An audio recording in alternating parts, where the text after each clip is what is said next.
തീർച്ചയായിട്ടും സീക്രട്ട് എന്ന് പറയുന്നതാണ്. നിങ്ങൾ പ്രകൃതിയോട്, നേച്ചറിനോട് ചോദിക്കും, അവർ തരും എന്നാണ് പറയുന്നത്.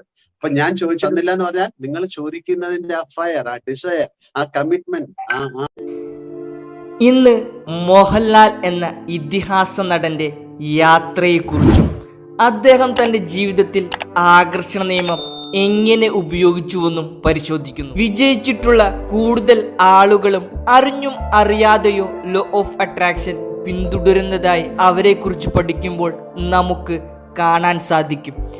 മോഹൻലാലിന്റെ ജീവിതത്തെക്കുറിച്ച് പഠിക്കുമ്പോൾ ലോ ഓഫ് അട്രാക്ഷന്റെ പല കാര്യങ്ങളും അദ്ദേഹം പ്രാക്ടീസ് ചെയ്തിരുന്നതായി കാണാൻ സാധിക്കും. ഒന്ന്, ഗ്രാറ്റിറ്റ്യൂഡ് പ്രാക്ടീസ്, നന്ദി ഉണ്ടായിരിക്കുക അല്ലെങ്കിൽ നന്ദി പറയുക.